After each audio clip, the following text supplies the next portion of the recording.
Hello बच्चों, my self Raghuraj Singh. आज relative motion का लेक्चर नंबर 5 लेकर आए। ठीक है, चलिए तो रिलेटिव मोशन का लेक्चर नंबर 5 हेडिंग लगा लो। आज एक बेहतरीन कॉन्सेप्ट सिखाता हूँ। दो बॉडीज के बीच में कोलिजन की क्या कंडीशन होती है, बड़ी नॉर्मल सी बात है, आपको अभी एकदम क्लियर हो जाएगा। पिछली क्लास तक हम ये समझा चुके थे कि दो मूविंग पार्टिकल्स के बीच का मिनिमम सेपरेशन क्या हो सकता है। तो हमने आप बताया था कि एक पार्टिकल को एक के रेस्पेक्ट में ऑब्जर्व कर लो, तो वो जिस लाइन के ऊपर मूव कर रहा होगा उस लाइन पर उस जिसके रेस्पेक्ट में आपने ऑब्जर्व किया है वहां से क्या ड्रॉ कर दो, परपेंडिकुलर ड्रॉ कर दीजिए, तो क्या निकल के आ जाता था, मिनिमम सेपरेशन। अब कोलिजन की कंडीशन क्या है, तो पहले कोलिजन पे हम नॉर्मली बात कर लेते हैं, एक दो नेचर से एग्जांपल उठाकर। जैसे मान लीजिए आपकी तरफ कोई पत्थर मारे, आप खड़े हो, तो आप बताइए, आप जैसे ही पत्थर आता है तो आप पत्थर को ऐसे करके देखना स्टार्ट कर देते हो। तो अगर पत्थर एकदम से आपकी तरफ आ रहा होगा तो इसका मतलब आपके रेस्पेक्ट में पत्थर आपकी तरफ आ रहा है, तभी तो टकराएगा।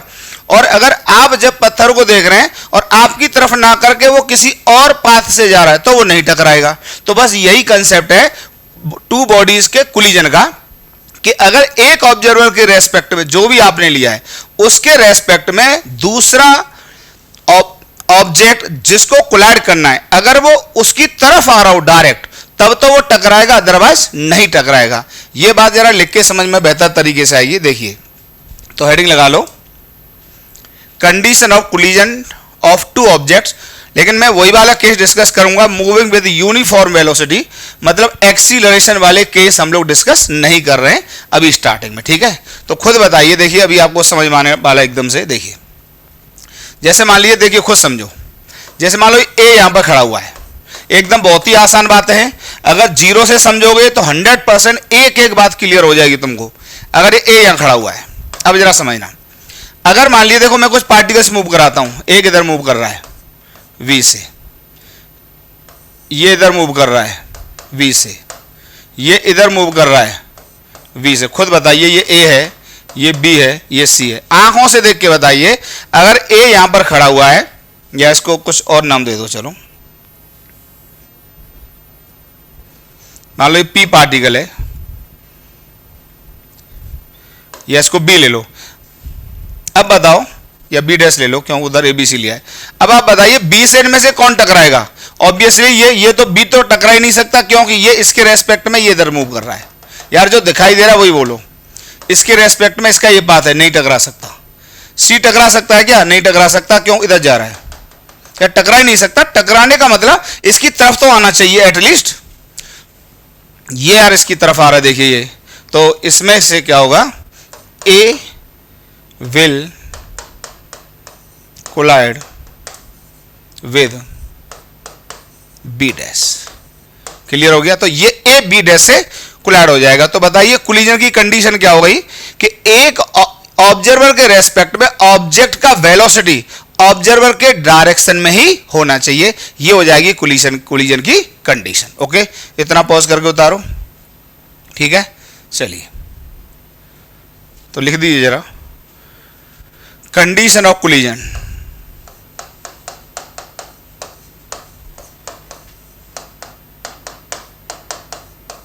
Condition of collision. देखिए, अब जैसे मैंने प्लेन में एक पार्टिकल ए ले लिया, मान लो ये इधर जा रहा है V1 से, एंगल मान लिया यहां से θ1,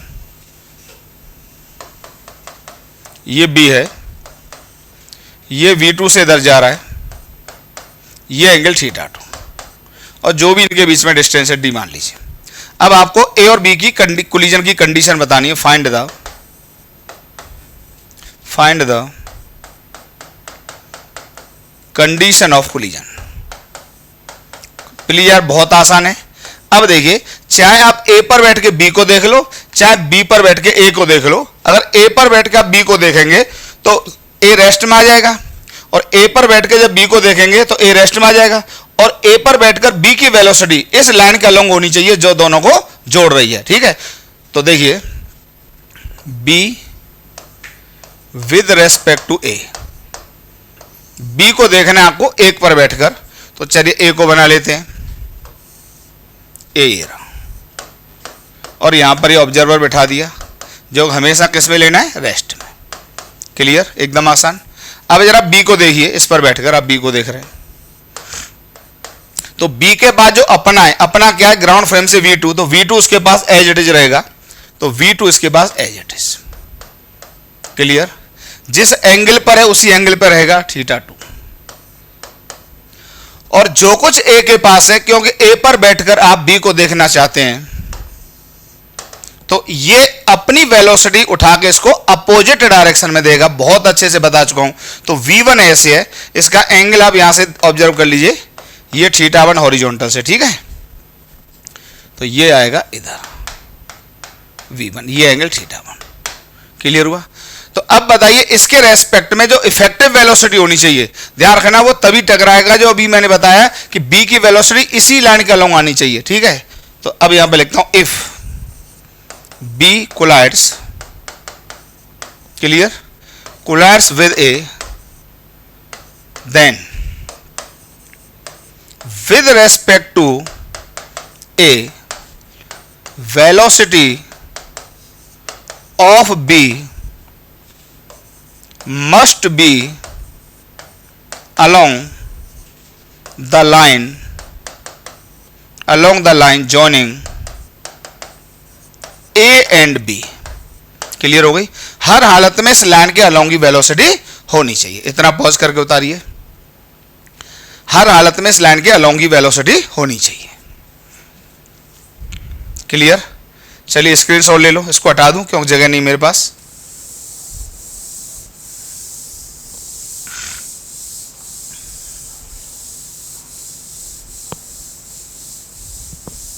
अब देखिए, अब इतना वेक्टर आपको आता है, तो इस लाइन के अलोंग वेलोसिटी को लाना है। तो जरा मैं एक बार डायग्राम और बना देता हूं। यहां पर ये बी है, तो देखिए ये वेलोसिटी इधर है V2, ये इधर है V1, ये लाइन यहां पे बी है, आराम से देख लो, ये एंगल यहां पे θ2, ये एंगल θ1। यार बहुत ही अच्छे कॉन्सेप्ट हैं, अगर एक बार क्लियर कर लिए तो क्वेश्चंस करने में मजा आ जाएगा। मैं ऐसा कह सकता हूं क्वेश्चंस जितना कॉन्सेप्ट है उससे भी आसान मिलेंगे, डायरेक्ट मिलेंगे आपको, कुछ सोचना भी नहीं पड़ेगा आपको, एक बार क्लियर हो गया तो। देखिए अब इसको इधर मूव करना है, नेट वेलोसिटी इधर लानी है मुझे, ठीक है। तो इसका एक ही मतलब है, ये कंपोनेंट क्या कर जाए, कैंसिल, मतलब इस पार्टिकल की बी की ए के रेस्पेक्ट में कोई भी वेलोसिटी इस लाइन के परपेंडिकुलर नहीं होनी चाहिए। तो आप कंपोनेंट कर लीजिए, तो ये कंपोनेंट देखिए कितना आएगा, ये आएगा V1 sin θ1, और ये कंपोनेंट इसका आएगा V1 cos θ1। V2 का जरा ये कंपोनेंट बताइए कितना आएगा, ये कंपोनेंट आएगा V2 sin θ2, और ये कंपोनेंट देखिए कितना आएगा इधर, ये आएगा V2 cos θ2, ठीक है। तो फॉर कोलिजन के लिए बताइए क्या हो जाएगा, ये कंपोनेंट दोनों कैंसिल कर जाने चाहिए। तो V1 sin θ1 इक्वल टू क्या आ जाएगा बच्चों, V2 sin θ2, ठीक है। एक तो ये कंडीशन आ गई। दूसरा इसमें पूछा जाता है कितने टाइम में कोलाइड कर जाएंगे। तो पहले ही बता चुका हूं ये सेपरेशन डीएस में कि जो टाइम होता है वो किसी भी फ्रेम ऑफ रेफरेंस पे डिपेंड नहीं करता है। तो अगर ए के रेस्पेक्ट में ये इसी डायरेक्शन में चल रहा है तो जो टाइम लगेगा कोलिजन का वो सीधे डी अपॉन इस लाइन के अलोंग बी की इफेक्टिव वेलोसिटी ले लेंगे। तो ये जो टाइम आ जाएगा ये लिख देता हूं मैं यहाँ पे, टी नॉट बराबर डी अपॉन, अब इफेक्टिव वेलोसिटी कितनी होगी, ये कंपोनेंट कैंसिल कर गए, इधर क्या आएगा V2 cos θ2 और क्या आएगा V1 cos θ1। तो ये आ जाएगा बच्चों V2 cos θ2 plus V1 cos θ1, ठीक है। एकदम आराम से क्लियर हो गया, कोई भी डाउट नहीं, आराम से पॉज करके उतार लीजिए, स्क्रीनशॉट ले लो, स्क्रीनशॉट ले लो, क्लियर हो गया। चलो एक बहुत ही छोटा न्यूमेरिकल एग्जांपल देता हूं, बहुत ही छोटा न्यूमेरिकल एग्जांपल देता हूं। जैसे देखिए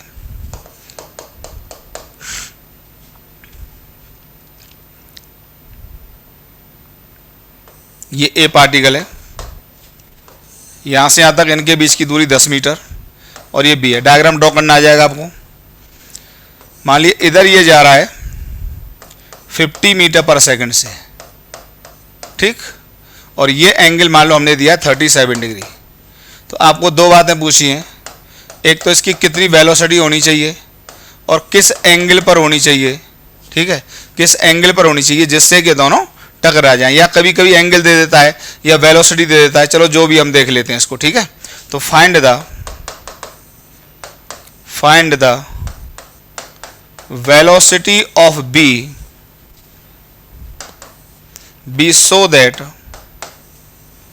so that it collides with A, clear, जिससे कि ये बी ए से कोलिजन कर जाए, और ये भी t इक्वल टू 0 पर यहां लिया है, ये भी t इक्वल टू 0 पर लिया है, ठीक है, कोई दिक्कत नहीं, आराम से करते हैं, ठीक है। आप कहें तो एंगल को मैं दे दूं, ठीक है, चलो मैं एंगल दे देता हूं, जो भी सॉल्व हो के आ जाएगा वो आ जाएगा। एंगल को दे देते हैं 53 डिग्री दे देते हैं, ठीक है, आसान हो जाएगा, ठीक है। तो वेलोसिटी बतानी है बी की जिससे कि ए से कोलाइड कर जाए, ठीक है। अब क्या करेंगे बताइए, तो ए पर बैठ के बी को देख लो या बी पर बैठ के ए को देख लो, बात एक ही है। चलो मैं ए पर बैठ के बी को देख लेता हूं, तो B with respect to A, B with respect to A, clear. तो बताइए ए किस में आ जाएगा, रेस्ट में आ जाएगा, तो दोनों को जोड़ने वाली लाइन बना लो, इसी का यूज है। तो ए तुरंत ये रहा और ये आ गया किसमें, रेस्ट में, क्लियर बच्चों, ए आ गया रेस्ट में। अब बी को देखिए, अच्छा लाइन जॉइनिंग हमेशा बना लिया करो क्योंकि हमको इफेक्टिव वेलोसिटी इसी लाइन के अलोंग लेकर भी आनी है, तो इसी का यूज है इसमें। तो ये बी है। अब देखिए बी के बाद जो अपना है वो रहेगा ये वी, एंगल 53 डिग्री, और जो कुछ ए के पास था वो इसको मिलेगा अपोजिट डायरेक्शन में, तो ये इधर जा रहा था, तो बी को जो वेलोसिटी मिलेगी वो इधर मिलेगी, कितनी, जितने से जा रहा था 50। अच्छा एंगल आप यहां से देख लिया करो, ज्योमेट्री, इस लाइन को पीछे बढ़ा दो, तो एंगल 37, तो ये भी कितना आएगा 37, ठीक। तो बताइए ये यहां पे कितना बनेगा 37, क्लियर हो गया। अब जरा आपको कंडीशन बता दी, ये वाले कंपोनेंट क्या कर जाएंगे, कैंसिल आउट कर जाएंगे। तो बताइए पहली कंडीशन इक्वेशन क्या आएगी, ये कंपोनेंट कैंसिल करेंगे, इतना तो ओरली लिख लोगे कम से कम। तो इसका ये कंपोनेंट बताइए कितना आएगा, v sin 53 बराबर, ये कंपोनेंट आएगा इसका 50 sin ऑफ 37, ठीक है। तो तुरंत यहां से एक लाइन में v सॉल्व होकर आ जाता है, v इंटू साइन 53 जमाने से कितना होता है बताइए 4/5, तो इसकी वैल्यू आ जाएगी 4/5 बराबर, ये आ जाएगा 50 इंटू साइन 37 जमाने से 3/5, तो ये आ जाएगा 3/5, 5 से 5 मर जाता है, तो ये आ जाता है v equal to 150/4 equal to 75/2 मीटर पर सेकंड, एकदम बच्चों वाला। तो बताइए बी की वेलोसिटी ग्राउंड फ्रेम से कितनी होगी, 75/2 मीटर पर सेकंड। तो इतनी वेलोसिटी से अगर ये मूव कर रहा होगा तो इससे कोलाइड करेगा, अदरवाइज कोलाइड नहीं करेगा। अब मान लो हमको टाइम बताना है, तो यही निकाल दे इसको टाइम। तो देखिए टाइम की बात जरा सुन लो, टी कितना लगेगा, टी कोलिजन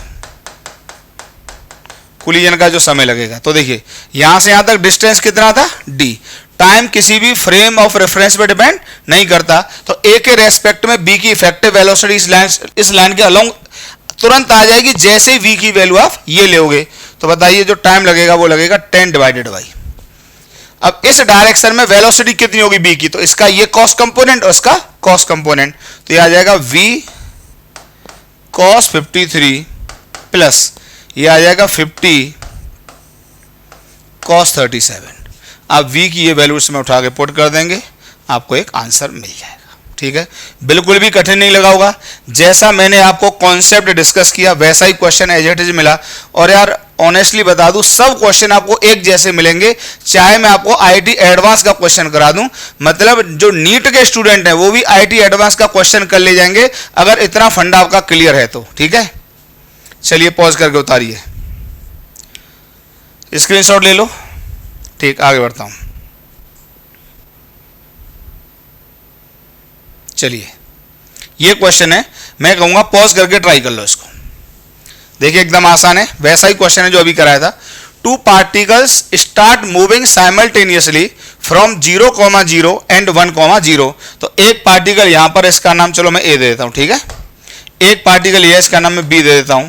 तो ए टी इक्वल टू 0 पर ओरिजिन से स्टार्ट करता है, ठीक दिया हुआ है, और बी टी इक्वल टू 0 पर, ये टी इक्वल टू 0 पर 1,0 से स्टार्ट करता है, तो 1,0 का मतलब ये आ गया कि जो डी का सेपरेशन इनके बीच में वो कितना है 1 मीटर। यूनिट मैंने मान लो मीटर ही मान लेता हूं, ठीक है। अब देखिए in a plane as shown in figure it is found that particles collide in air, और ऐसा पता लगा कि दोनों पार्टिकल का कोलिजन हो गया। तो आगे क्वेश्चन लिखा नहीं मैंने, अब लिख देता हूं, जानबूझ के छोड़ दिया था। तो V1 V2 का रिलेशनशिप फाइंड आउट करना है, तो आपको बताना find the relation between V1 and V2। Okay, V1 V2 का आपको रिलेशन फाइंड आउट करना है। चलिए पॉज करके ट्राई कर लो, 1-5 मिनट का समय ले लो, लेकिन आप पॉज करके ट्राई करेंगे, लेकिन मैं आगे तुरंत बढ़ रहा हूं, ठीक है, टाइम नहीं दे पाऊंगा। तो क्या करना है बताइए, ए पर बैठ के बी को देख लो या बी पर बैठ के ए को देख लो, ठीक है। चलिए देख लेते हैं, यही डायग्राम बना दें। चलो इसको हटा देता हूं, क्वेश्चन का तो कोई मतलब नहीं है।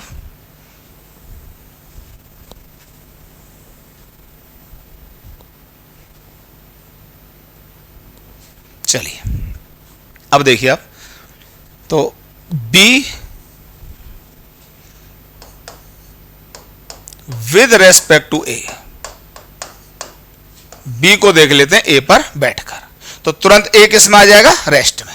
तो अच्छा, इनको जोड़ने वाली लाइन हमेशा यूजफुल होती है, यही लाइन बना लो। तो दोनों को जोड़ने वाली लाइन ये, देखो एकदम मजा आ रहा होगा आप लोगों को, ये B है और ये A आ गया रेस्ट में भैया, और ये D की वैल्यू आपको पता ही है कितनी, 1 मीटर, बाद में लिख देंगे, ठीक है। अब देखिए B के पास जो अपना है वो एज इट इज रहेगा, तो अपना क्या है इसके पास V2, तो V2 रहेगा, इसको कोई नहीं छीन सकता, ठीक। ये एंगल भी आपको पता है यहां से कितना, 45 डिग्री, क्लियर।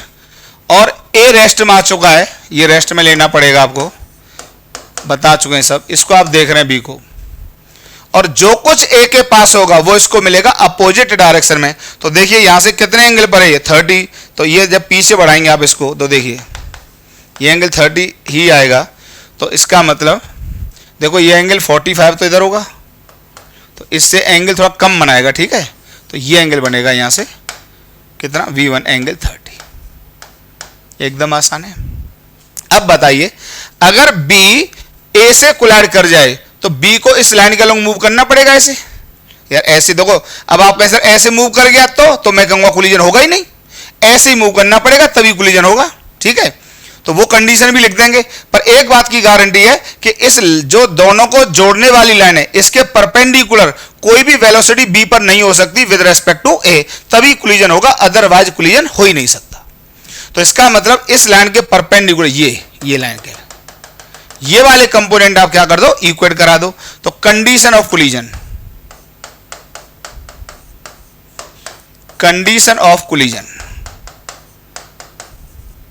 बताइए क्या आएगी, कोलिजन की कंडीशन आएगी इसका ये कंपोनेंट, बताइए कितना आएगा, V2 sin 45 बराबर, भाई इसका V2 sin 45, इसका V1 sin 30, क्लियर होगा, V1 sin 30। तो ये आ जाएगा V2 by root 2 is equal to, ये आ जाएगा V1 बाई 2, ठीक। तो ये देखो एक लाइन में क्वेश्चन आ गया और आपको मजा आ जाना चाहिए, ये आ जाता है 2 बाई रूट 2 V2, तो यहां से आ जाता है V1 बराबर रूट 2 V2। यार ऐसे क्वेश्चन से एग्जाम आते हैं एक एक लाइन के, लेकिन आप कहेंगे सर इतना आसान क्वेश्चन कैसे एग्जाम आ रहा है, यार क्वेश्चन लिखने में तो आसान है, इसके पीछे जो फिजिक्स छुपी है कि कोलिजन किस कंडीशन के तहत होगा, ये इक्वेशन तो वही स्टूडेंट लिख पाएगा जिसको वो बात आती होगी कोलिजन कब होगा और कोलिजन कब नहीं होगा, अदरवाइज लिख कैसे पाओगे। और दूसरी बात क्या होनी चाहिए, सुनिए भाई, इसकी वेलोसिटी ये इधर नहीं होनी चाहिए, नेट वेलोसिटी इधर होनी चाहिए। तो नेट वेलोसिटी इधर होने के लिए बताइए क्या लिखना पड़ेगा, देखो इसका ये कंपोनेंट इधर वाला V1 cos 30 डिग्री हर हालत में ग्रेटर देन होना चाहिए किससे, V2 cos 45। ये भी को मल्टीपल चॉइस में 2 ऑप्शन दिए हो, एक ये भी ऑप्शन दिया और ये भी ऑप्शन दिया हो, तो ये भी टिक करना पड़ेगा और ये भी टिक करना पड़ेगा, आपको दोनों टिक करने पड़ जाएंगे। ऐसे ही मल्टीपल चॉइस क्वेश्चन बन जाता है इससे, ओके ठीक है, क्लियर एकदम। स्क्रीनशॉट लीजिए, उतारिए, मैं आगे बढ़ता हूं। देखो ये जेई एडवांस का क्वेश्चन है, भले ही आप नीट के स्टूडेंट हैं लेकिन घबरा मत जाना, ये आपको मैं जानबूझ के क्वेश्चन दिया हूं कि घबरा मत जाना। आप ये देखिए कि आईटी एडवांस का क्वेश्चन भी कितना बेसिक से पूछा जाता है एग्जाम में, आप देखिए तो सही, मैं खड़ा हूं ना, चिंता ना करो, अभी सॉल्व करवाता हूं। पहले क्वेश्चन पढ़ देता हूं तसल्ली से, देखिए थोड़ी लैंग्वेज थोड़ी सी टफ होती है कई बार एडवांस के क्वेश्चंस की, पर ऐसे क्वेश्चंस कभी कठिन नहीं होते, आते हमेशा बहुत ही बेसिक कॉन्सेप्ट से हैं। देखो एयरप्लेन हवाई जहाज, मैंने पार्टिकल ऐसे बनाया, ठीक, हवाई जहाज है ये, मान लेना अपने दिमाग में, इसको तो इसकी मूछ बना दूं, बना दी, चलो ठीक। एयरप्लेन्स ए एंड बी, ये ए है और ये बी है, are flying with constant velocity, constant velocity का मतलब नॉन एक्सीलरेटेड, कांस्टेंट स्पीड से मूव कर रहे हैं। आप ये नहीं सोचेंगे ग्रेविटी में मूव कर रहे हैं, ठीक है, करते भी तब भी अलग मुद्दा होता, पर फिलहाल तो हमको दिया है कि ग्रेविटी में मूव नहीं कर रहे हैं, कांस्टेंट स्पीड से ही मूव कर रहे हैं। In the same vertical plane, और दोनों वर्टिकल प्लेन में है, कोई दिक्कत नहीं, ठीक, एज शोन इन फिगर, ठीक है, एक इस लाइन पे जा रहा है, एक इस लाइन पे जा रहा है, और वर्टिकल प्लेन में है, यूनिफॉर्म स्पीड से जा रहे हैं। अब आप कहेंगे सर ग्रेविटी तो लगेगा, अरे यार उसकी ग्रेविटी को उस एयरप्लेन का इंजन बैलेंस करेगा, वो आपका हेडक थोड़ी है। अगर क्वेश्चन वाले ने ये बात बोल दी कि यूनिफॉर्म स्पीड से मूव कर रहे हैं, तो अब आपको थोड़ी दिमाग चलाना है कि ग्रेविटी लगेगी कि नहीं लगेगी, आपको तो यूनिफॉर्म स्पीड ही लेनी है, वो तो उसका इंजन की ताकत उस ग्रेविटी को बैलेंस करेगी, जैसे भी करे, ठीक। अब देखिए at T equal to zero, T equal to zero पर क्या दिया कंडीशन सुन लो। अब देखो ये इस लाइन पे कहीं भी हो सकता है, ये इस लाइन पे कहीं भी हो सकता है, पर आपको इनकी पोजीशन दी है टी इक्वल टू जीरो की, क्या दी है देखो जरा, at T equal to zero perpendicular distance of B from A is 500 metre. Perpendicular distance का मतलब जानते हो, जैसे एक लाइन ये एक लाइन ये है, तो इस तरह से है कि इनके बीच का जो नॉर्मल डिस्टेंस है वो अभी समझा देंगे, जो भी नॉर्मल डिस्टेंस है, मतलब इस पे भी नॉर्मल इस पे भी नॉर्मल, वो कितना दिया है 500 मीटर दिया है। एंड दूसरा क्या दिया है, with respect to A, T equal to zero के लिए दिया है, with respect to A B is moving perpendicular to line of motion of A, जो एक ही लाइन ऑफ मोशन है, एक ही लाइन ऑफ मोशन है, इसके परपेंडिकुलर डायरेक्शन में बी क्या कर रहा है, मूव कर रहा है, ओके, ठीक है, line of motion of A, if at T equal to T not A and B collide find T not, तो आपको टी नॉट की वैल्यू फाइंड आउट करनी है अगर इनके बीच में कोलिजन हो जाता है तो, ठीक है, फाइंड टी नॉट, ओके। चलिए तो पहले जो दिया उसको जरा बताते हैं, अगले पेज पे सॉल्व करते हैं इसको, पीछे वाले पर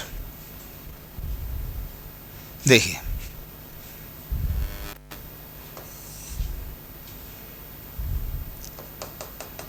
ये इस लाइन का लॉन्ग मूव कर रहा है 30 डिग्री पर, यहां से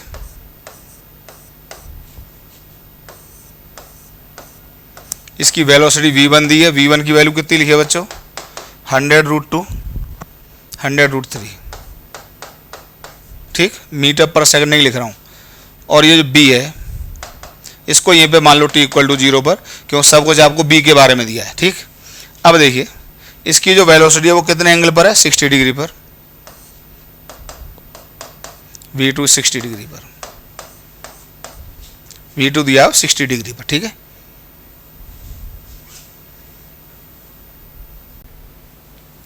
ठीक है, अब देखो यार मैं कुछ बातें अपनी आपसे शेयर कर देता हूं। जब ये आईआईटी जेईई में क्वेश्चन आया और बच्चों ने मुझसे इस क्वेश्चन को पूछा पहली बार, तो जो मुझे कंफ्यूजन आई, देखो ऐसा थोड़ी ना है कि आईआईटी एडवांस में क्वेश्चन आया और हमने दर सॉल्व कर दिया हो, यार आईआईटी जेईई का क्वेश्चन होता है, हम टीचर लोग, मैं अपनी बता रहा हूँ, मैं पूरा रेस्पेक्ट देता हूँ उनको, और उनके क्वेश्चन को समझ लो कि फुल कॉन्फिडेंस के साथ एक एक बारीकी को समझते हुए मैं सॉल्व करता हूं।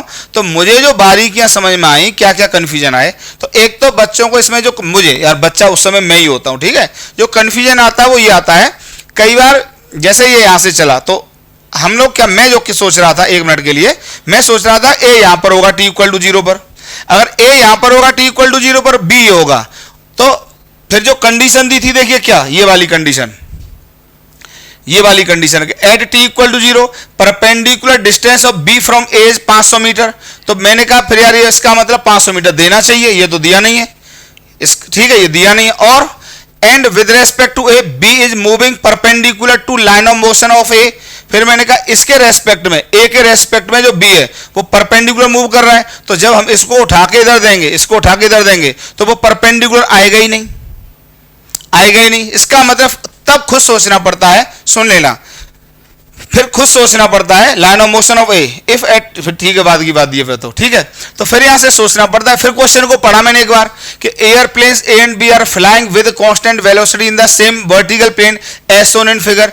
तो फिर समझ में आता है कि वो अपना कहीं भी मूव कर रहे हैं इस लाइन पर, ये इस लाइन पर मूव करता है और ये इस लाइन पर मूव करता है, ठीक है। फिर कोई टी इक्वल टू 0 की पर्टिकुलर सिचुएशन है, क्यों देख दिया है at T equal to 0, T equal to 0 पर दोनों की पोजीशन मतलब ये नहीं है, ये होगी, तो फिर ये भी दिया रहता क्वेश्चन में, ठीक है। तो फिर तो सीधे सीधे लिख देता ना कि ए बी की दूरी, यहां की दूरी 500 मीटर है, तो कोई हो सकता है ए कहीं होगा बी कहीं होगा, पर वो किस तरीके से है कि उनके बीच की दूरी कितनी है 500 मीटर और ए के रेस्पेक्ट में B is moving perpendicular to line of motion of A. तो जब इतना सोचते हैं तो देखिए फिर ये बात क्लियर हुई, ये डायग्राम। इसका मतलब अगर मैं ए पे बैठ जाऊं, देखो ए पर बैठ जाए, ये ए पर बैठ जाऊं, जब इसको देखें, ठीक, तो देखिए दोनों को मैंने लाइन जानबूझ के बनाई है, दोनों को जोड़ने वाली लाइन देखो ये होगी, ये होगी, ये जो डिस्टेंस है ये 500 मीटर दिया है, बात समझ में आ गई, ये 500 मीटर, ठीक।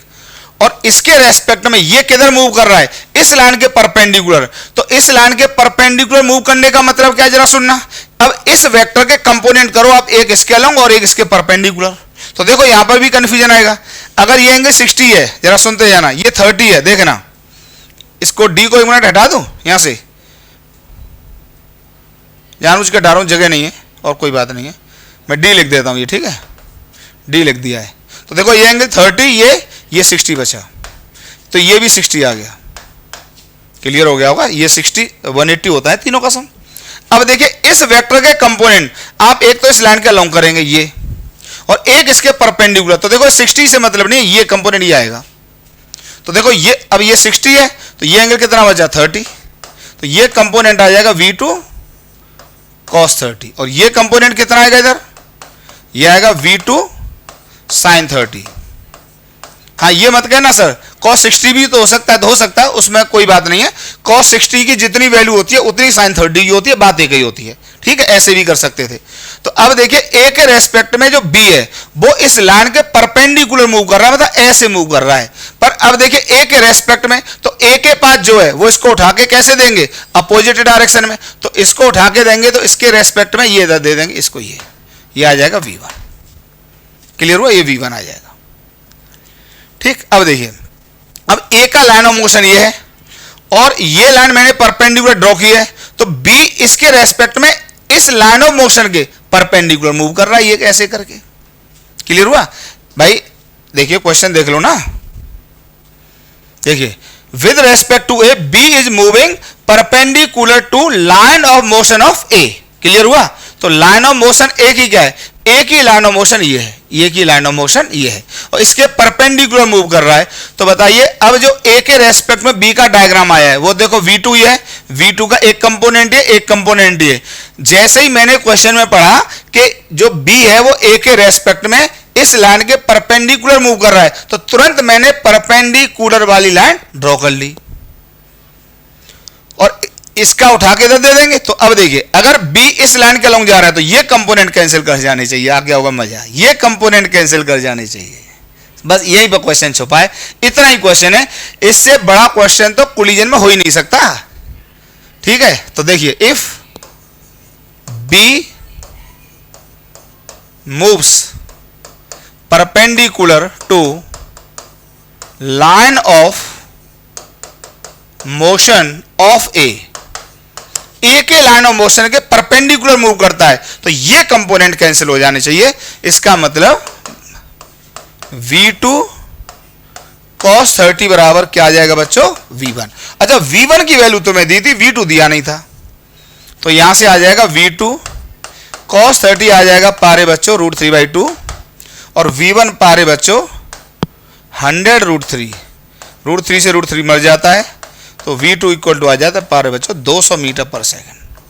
अब हमें नहीं पता पूछा था कि नहीं पूछा था, हो सकता है पूछ लेता, ये आ गया। अब हमसे तो पूछा था कितने टाइम में कोलिजन हो जाएगा, तो अब नॉर्मल सी बात है, इसका मतलब ये वेलोसिटी कोलिजन के लिए क्या होगी, रेस्पॉन्सिबल होगी। d का डिस्टेंस है जो कि कितना दिया बताइए 500 मीटर। तो यहां से यहां तक पहुंचने का जो समय लगेगा वो दुनिया के हर फ्रेम से सेम होता है, क्योंकि टाइम किसी भी फ्रेम ऑफ रेफरेंस पर डिपेंड नहीं करता है। तो बताइए जो टाइम ऑफ कोलिजन हो जाएगा t नॉट, वो आ जाएगा d बाई ये कंपोनेंट कितना बताइए v2 sin 30 बराबर, यही लिख देता हूं, ये आ जाएगा 500, क्योंकि यहां से यहां तक की दूरी कितनी है 500, और v2 कितना है बताइए 200, sin 30 जमाने से 1/2, तो t not equal to 5 second. देखो IIT एडवांस का क्वेश्चन कराया है, लेकिन नीट के बच्चे भी हिलेंगे नहीं अपनी जगह से। बस ये मैं कॉन्फिडेंस देना चाहता हूं कि कठिन से कठिन सवाल भी एकदम आसान होते हैं कई बार, बशर्ते कॉन्सेप्ट क्लियर हो जाएं। हाँ यार, कुछ ऐसा नहीं है कि सारे क्वेश्चंस एडवांस के आप लोग कर लोगे, ऐसा नहीं है। कुछ क्वेश्चंस में एक अच्छी मैथमेटिक्स लगती है तो वो हम क्लास में डिस्कस ही नहीं करते। जो क्वेश्चन इजी होते हैं और हमें लगता है कि कॉन्सेप्ट से हिल जाएंगे, वो हम आपसे डिस्कस कर देते हैं। बाद बाकी अगर बहुत ही अच्छा सिलेबस एडवांस का आपको पढ़ना है तो हम 2 महीने का क्रैश कोर्स चलाएंगे, जेईई मेंस का अलग, नीट का अलग, एडवांस का अलग। वो कोर्स खत्म करने के बाद वादा नहीं करूंगा पर पूरी दम लगा दूंगा, आप लोगों का कोर्स मिड अप्रैल तक खत्म कर ले जाऊंगा। अभी भी देख लेना, भले ही आप लोग कह रहे होंगे कि अभी तो काइनेमेटिक्स ही चल रहा है। अरे अब लॉज ऑफ मोशन से स्पीड देखना, मेरी पढ़ाने की स्पीड नहीं, डेली लगभग 2 लेक्चर देने वाला हूं।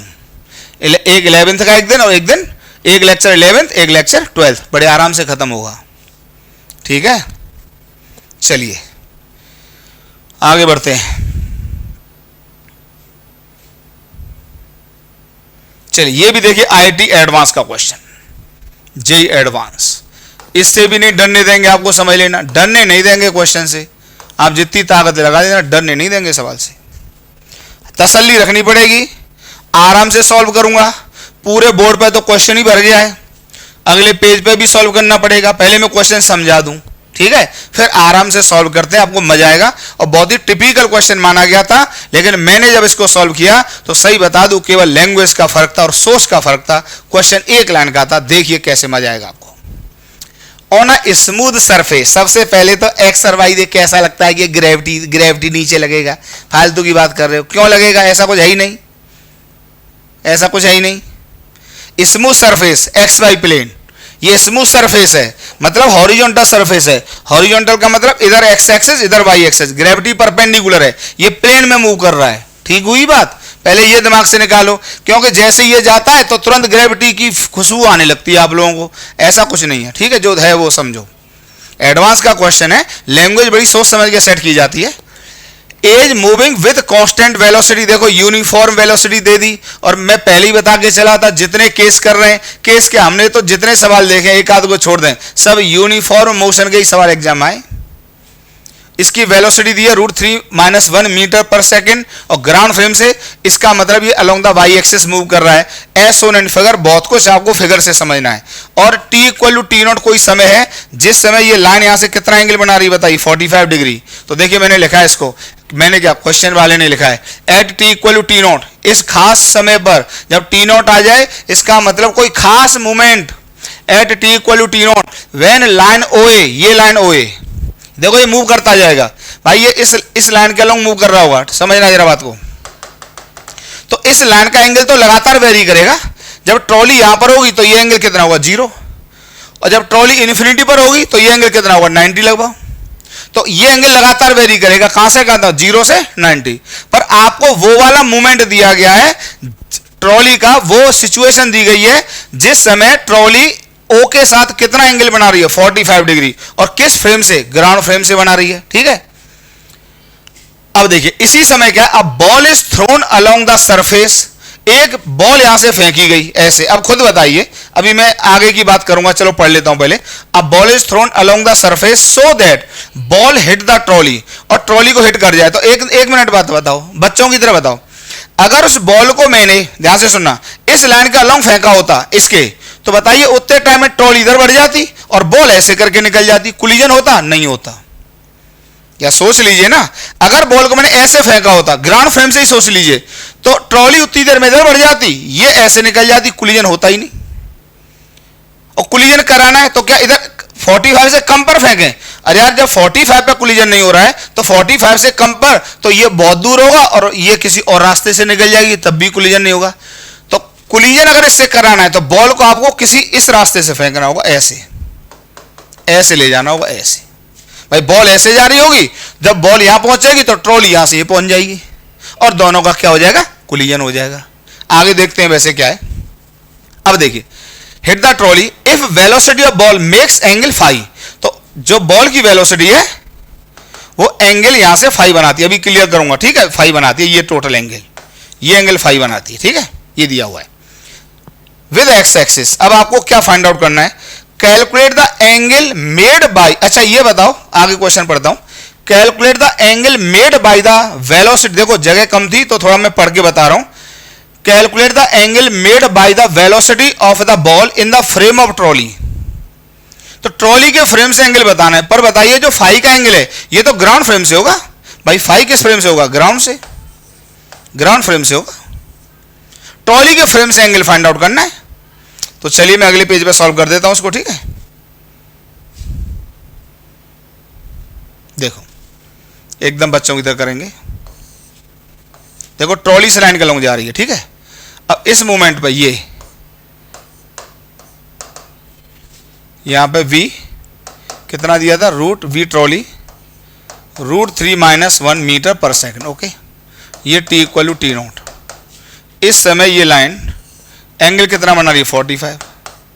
क्लियर? अब ध्यान से, अगर अब यहां से एक बॉल फेंकी जा रही है तो देखिए, अगर जो ऑब्जर्वर इस पर खड़ा होगा ट्रॉली पर, वो अगर इसको देखेगा, देखिए बात कर लेना हमसे, ये बॉल को देखेगा तो बताइए इसके रेस्पेक्ट में बॉल किस लाइन पर मूव करनी चाहिए? बता दो तो खुद बताइए। अगर ट्रॉली पर बैठा हुआ ऑब्जर्वर बॉल को देखेगा तो बॉल का एंगल ट्रॉली फ्रेम से पूछा है, तो ध्यान से सुनना, तो ट्रॉली के रेस्पेक्ट में तो बॉल को इधर ही जाना पड़ेगा।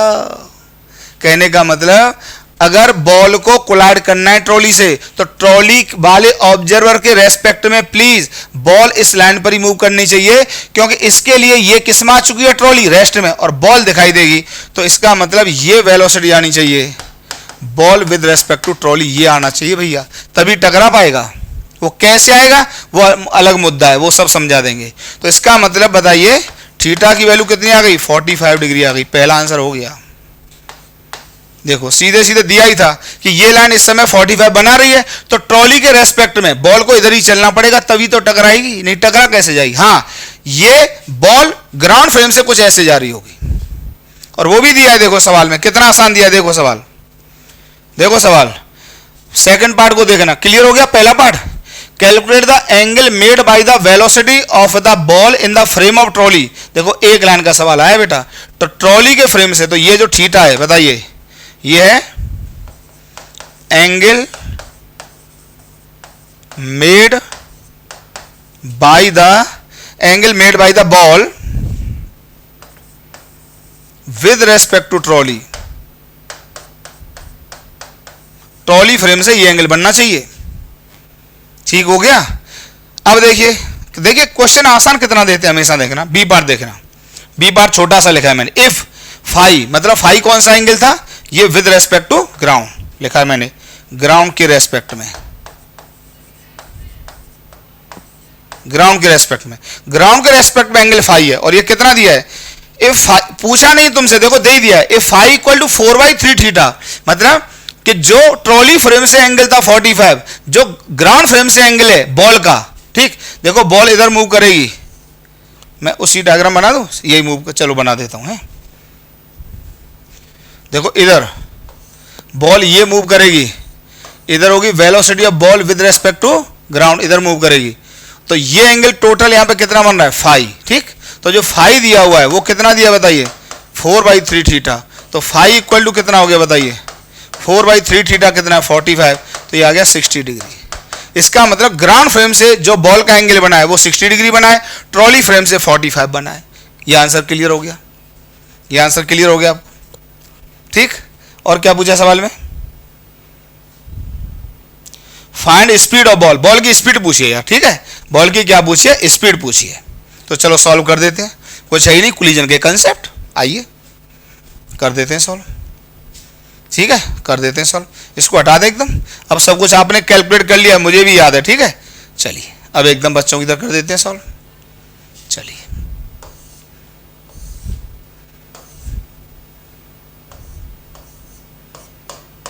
Trolley trolley equal to √3 - 1 metre पर सेकेंड, ठीक। अब देखिए जो बॉल रही होगी, ये बॉल इधर मूव कर रही है, वी दे देता हूँ इसको, ठीक है। एंगल कितना दिया बताओ यहाँ से, 60 डिग्री, ठीक है। अब देखिए ट्रॉली पर बैठ के आप देख रहे हैं, ट्रॉली पर बैठ के अगर आप देखेंगे ये, तो जो कुछ ट्रॉली के पास होगा वी ट्रॉली, तो वी ट्रॉली इसको ऐसे मिल जाएगा। अब तो आसान है, तो बताइए, यहाँ पे डायग्राम बना देता हूँ। तो देखिए यहाँ बना देता हूँ, बॉल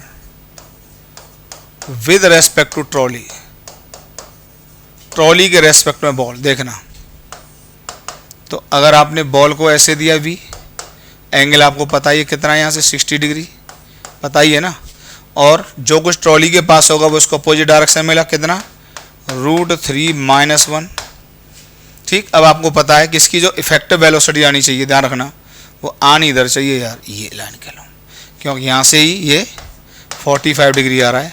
भाई ट्रॉली के रेस्पेक्ट में बॉल को इधर मूव करना होगा, इधर velocity of ball with respect to trolley आनी चाहिए, तभी वो कोलिजन करेगा, ठीक है, तभी कोलिजन करेगा। सब बातें क्लियर है।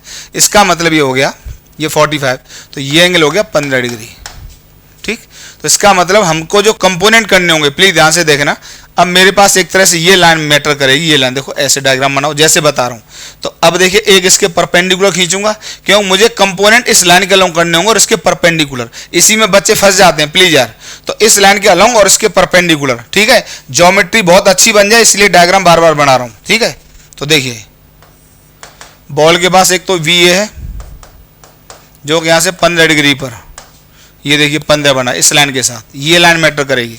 और एक ये है, कितना है बताइए, √3 - 1, √3 - 1, ओके, √3 - 1। अब बताइए इस एंगल को जरा देख लीजिए, ये 15 था, ये एंगल कितना आएगा हॉरिजॉन्टल से, इस लाइन से बताइए,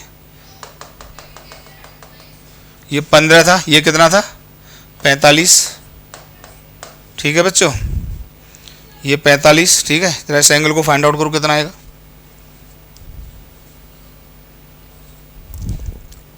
ठीक है। अच्छा ये लाइन इसके परपेंडिकुलर है, ये इसके परपेंडिकुलर है, तो ये भी 45 आएगा, ठीक। ये 45, तो ये भी 45 आएगा, क्योंकि ये इधर है, ये इधर है, तो 45, ठीक। अब यहाँ पे कंपोनेंट लिखता हूँ, इसको हटा दो, जगह नहीं है ना इसलिए। तो देखो अगर बॉल को इधर इधर मूव करना होगा, बॉल को इस लाइन के अलोंग, ये आएगी velocity of ball with respect to trolley, तो ये कंपोनेंट कैंसिल कर जाने चाहिए, इसके ये और इसका ये। तो बताइए इस v का ये कंपोनेंट कितना आएगा, इसका मतलब फॉर कोलिजन, कोलिजन के लिए ये कंपोनेंट आ जाएगा v sin 15 बराबर, इसका ये कंपोनेंट देखिए, ये कंपोनेंट आएगा √3 - 1 cos 45, लिखो इतना, cos 45, ठीक है, cos 45। तो v फाइंड आउट करना था हमको, तो v, अच्छा sin 15 की वैल्यू यार हमने याद कर रखी है, आप sin 15 की वैल्यू याद कर लो। sin 15 काफ़ी यूजफुल होता है, ये होती है बेटा √3 - 1/2 √2 होती है, ठीक है। इसको याद कर लो, कैलकुलेट भी हो जाएगा, बाद बाकी याद कर लो तो आसान है, काफ़ी यूजफुल होता है ये भी, ठीक है। तो ये आ जाएगा √3 - 1/2 √2, और इसको √3 - 1 को देने का उद्देश्य भी शायद इसका यही था, इक्वल टू आ जाएगा √3 - 1 cos 45 आ जाएगा 1/√2, ओके। इससे ये मर जाता है और √2 से √2 मर जाता है, तो v इक्वल टू आ जाता है 2 मीटर पर सेकेंड। अच्छा क्वेश्चन था एडवांस का। तो बॉल कितने से जा रही होगी ग्राउंड फ्रेम से, 2 मीटर पर सेकेंड, इधर 2 मीटर पर सेकेंड से, और किस एंगल पे जा रही होगी, 60 से। लेकिन ट्रॉली के फ्रेम से बॉल किस एंगल पे दिखाई देगी, इस 45 पे दिखाई, यहाँ से 45 है, ये 45 पे दिखाई दी। एकदम क्लियर हो गया, एकदम क्लियर क्वेश्चन, ठीक। चलिए फिर देखिए आईआईटी का क्वेश्चन, बिल्कुल आसान। आप देखिए आईआईटी एडवांस का और करा रहा हूँ, देखिए कहीं से भी कठिन नहीं है। अच्छा, क्वेश्चन की लैंग्वेज इसकी बहुत लंबी थी, वो मैंने लिखी नहीं है, तो मैंने सोचा कि आप लोगों को मैं ही एक्सप्लेन कर दूंगा क्या क्या क्वेश्चन में दिया है। देखिए इन दोनों के बीच का सेपरेशन डी दिया, एक हिल है और एक हिल है। इस हिल की जो हाइट है वो 30 मीटर है ग्राउंड से, और इस हिल की हाइट है 20 मीटर। यहाँ से एक प्रोजेक्टाइल, अच्छा ये ग्रेविटी में जा रहा है, ठीक है, एक प्रोजेक्टाइल हॉरिजॉन्टली प्रोजेक्ट किया जाता है 10 मीटर पर सेकंड से, नाम है इसका ए। यहाँ से प्रोजेक्टाइल बी 60 डिग्री के एंगल पर 10 मीटर पर सेकंड से ऐसे करके प्रोजेक्ट किया जाता है। अब सवाल दिया है if ball A and B collides in air, अगर ए और बी का क्या हो जाता है, कोलिजन, ठीक है, find the value of D, D की वैल्यू फाइंड आउट करनी है। एडवांस का क्वेश्चन है, एडवांस का, आप देखेंगे बच्चों की तरह नीट के बच्चे सॉल्व करेंगे इस सवाल को। एक ही बात है, अब ए पर बैठ के बी को देख लो या बी पर बैठ के ए को देख लो, जो पसंद आ जाए। तो पहले सबसे पहले क्या बनाना चाहिए, ए और बी को जोड़ने वाली लाइन, ठीक है, मैं बनाता हूं। चलिए देखिए ए और बी को जोड़ने वाली लाइन, देखो ये सबसे मेन यार यही होता है। तो ए यहां पर है और बी यहां पर है, ए और बी को जोड़ने वाली लाइन देखो ये होगी लाइन ऑफ कोलिजन, ठीक। ये लाइन काम की है। तो जब ए पर बैठ के मान लो आप बी को देख रहे हैं, इस पर बैठ जाइए, तो जब आप इसको देख रहे हैं तो बी की वेलोसिटी ए के रेस्पेक्ट में इस लाइन के अलॉन्ग आनी चाहिए। अब देखिए ए के बाद जो है वो इसको उल्टी डायरेक्शन मिलेगा, कितना मिलेगा बताइए, 10 इधर मिलेगा। अच्छा भाई साहब ये लाइन एंगल कितना बनाएगी, देखिए लाइन एंगल कैसे निकालेंगे जरा देखिए, अभी समझ में आ जाएगा। ये डी है, चलो डी है, ठीक है। अच्छा और बी जो होगा वो 60 डिग्री का एंगल बना रहा है, तो देखो 60 डिग्री का एंगल 100% इससे तो ज़्यादा ही हुआ, क्योंकि जब वेलोसिटी अगर इधर हो गई होती तो इसके अंदर अलोंग इफेक्टिव आ ही नहीं सकता था, तो इसको इधर ही होना पड़ेगा, इधर ही होना पड़ेगा। कितने से 10, और ये एंगल टोटल कितना दिया बताइए 60। तो देखो इसको तो मैं बच्चों की तरह सॉल्व कर दूंगा, कैसे, देखिए यार ये दोनों वेक्टर बराबर हैं, तो इन दोनों का जो रिजल्टेंट होगा ये इस लाइन के अलॉन्ग तभी आएगा। एंगल देखिए वेक्टर के मैग्नीट्यूड सेम है, तो रिजल्टेंट इस एंगल का बाइसेक्टर होगा। और यार इतना तो सब जानते हैं ना कि एक वेक्टर ये और एक वेक्टर ये है, अगर इसका भी लेंथ है इसका भी लेंथ है, मतलब दोनों का मैग्नीट्यूड बराबर है, तो रिजल्टेंट हर हालत में इस लाइन के अलॉन्ग जाएगा, हर हालत में, मतलब ये भी थीटा होगा ये भी थीटा होगा, ये नॉर्मल सी बात है, ठीक है। तो यही बात का मैंने देखो डायरेक्टली यहाँ पे यूज कर लिया। इवन जेई वाले इस तरह की बातों को रखते भी हैं कि बच्चे डायरेक्टली करने लगे कुछ चीज़ों को। तो बताइए ये जो एंगल होगा पता है यहाँ से कितना होगा, 30 डिग्री होगा। इसका मतलब ये हो गया, इसका मतलब ये हो गया, ये 30 हो गया, ये 30 हो गया। अच्छा ये 60 है तो ये भी तो 30 बचा, अरे 30 बचा ना, ये 60 है और ये 30 हो गया, ये भी तो 30 बचा ना। इसका मतलब ये हो गया कि दोनों को जोड़, अच्छा ये 60 तो ये कितना हो गया, 30 हो गया, कुछ है ही नहीं। इसका मतलब अरे यार समझ गए ना, ये 60 था, ये हॉरिजॉन्टल था, तो ये 30, अच्छा ये 30 तो ये कितना हुआ 30, कुछ है ही नहीं, ठीक है, क्लियर। अब देखो ये डी फाइंड आउट करना था, और ये बताइए कितना हो जाएगा यहाँ से यहाँ तक, देखो ये 20 है वो 30 है, तो ये कितना बचा यहाँ से 10, तो ये क्या आ जाएगा, ये 10 आ जाएगा। तो अब कुछ है नहीं, अब आप फॉर्मूला यूज कर लो, आप tan 30 यूज कर लो ना, tan 30 equal to perpendicular upon base, तो यह कितना आ जाएगा 10/d, ये आएगा 1/√3 इक्वल टू 10/d, तो यहाँ से d बराबर आ जाएगा 10√3। एकदम आसान हो गया ना बच्चों की तरह, कठिन तो नहीं निकला। इतने बेसिक क्वेश्चन एग्जाम आते रहते हैं, और सबसे मेन पॉइंट ये है, आप ये देखिए कि क्वेश्चन सब एक जैसे हैं। तो मैं तो ये कहता हूं क्वेश्चन सब एक जैसे नहीं है भैया, कंसेप्ट एक जैसा है। क्वेश्चन की तो लैंग्वेज और डाटा सब चेंज होता ही रहता है, लेकिन हर क्वेश्चन का कॉन्सेप्ट एक ही है जो आपको आ जाना चाहिए, ठीक है। चलिए पॉज करके उतारिए, स्क्रीनशॉट लो। एक क्वेश्चन आपको इरोडोव की बुक का कराता हूं, बिल्कुल बच्चों की तरह होगा। देखिए जो बड़ा फेमस क्वेश्चन होता है जिसको लोग जानते हैं, हंटर एंड मंकी प्रॉब्लम। तो हंटर एंड मंकी प्रॉब्लम की बजाय मैंने उसकी लैंग्वेज थोड़ी सी बदल दी है, ठीक है। मैंने इसको एप्पल वाले से कर दिया है। तो देखिए डायग्राम इसका मैंने बनाया नहीं जानबूझ के, ये एप्पल है। अभी पढ़ता हूं क्वेश्चन, ये कैंची, ठीक है। अब देखिए ये बुलेट, अब देखिए फिगर शोज, फिगर मैंने बना दिया है, जानबूझ के पहले नहीं बनाया था। Figure shows an apple hanging from a tree, ये एप्पल यहाँ पे एक पेड़ से लटका हुआ है। From a string from point O, ये पॉइंट ओ है, ठीक है बच्चों, ये पॉइंट ओ है, ये पॉइंट ओ है। From point O on the ground, ground पर ओ पॉइंट ये है।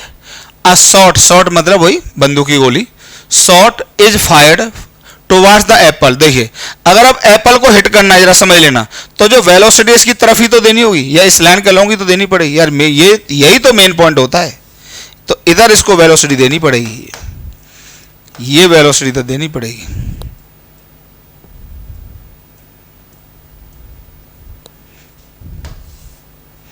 ये इसको वेलोसिटी देनी पड़ेगी भी, ठीक, ये देनी पड़ेगी, तभी तो टकराएगी जाके। पर हुआ क्या है देखो, टुवर्ड्स एप्पल, ये तो दिया हुआ है ग्राउंड फ्रेम से अभी। अब देखिए and at the instant of firing, यार जैसे ही फायरिंग हुई तो बुलेट हवा में आ गई, उसी मोमेंट पर स्ट्रिंग को भी कट कर दिया गया। तो मैंने कैंची इसलिए बनाई थी, ये भी काट दिया जाता है। तो आपको प्रूव करना है कि bullet will hit the Apple, मतलब अगर हम फायरिंग के समय इसकी तरफ निशाना था और उसके बावजूद भी इसको कट कर देते हैं, तब भी इसको हिट कर जाएगा, ये हमको प्रूव करना है। तो एकदम आसान है। एक बात बताइए, जैसे ही आपने इसको कट किया होगा, सुन लेना बात को, यह प्रॉब्लम कहां से आएगी, देखिए जैसे ही आपने फायरिंग की होगी तो इसका मोशन होगा प्रोजेक्टाइल, देखो ये ग्राउंड फ्रेम से होगा, तो ये होगा path with respect to ground. तो पाथ ऑफ बुलेट या shot with respect to ground, ये ग्राउंड फ्रेम से पाथ होगा। तो देखो एक्चुअली में ग्राउंड फ्रेम से क्या होगा, उतने ही टाइम में एप्पल यहां से चलती हुई यहां पर आ जाएगी, एप्पल यहां आ जाएगी और ये टकरा जाएंगे। एक्चुअली में ग्राउंड फ्रेम से तो ये होगा, तो ये ऊपर से गिरेगी, ये ऐसे गिरेगा और यहां पे जाके कोलिजन हो जाएगा। पर अगर मैं एप्पल के रेस्पेक्ट में देख लूं, अगर मैं एप्पल के रेस्पेक्ट में देख लूं,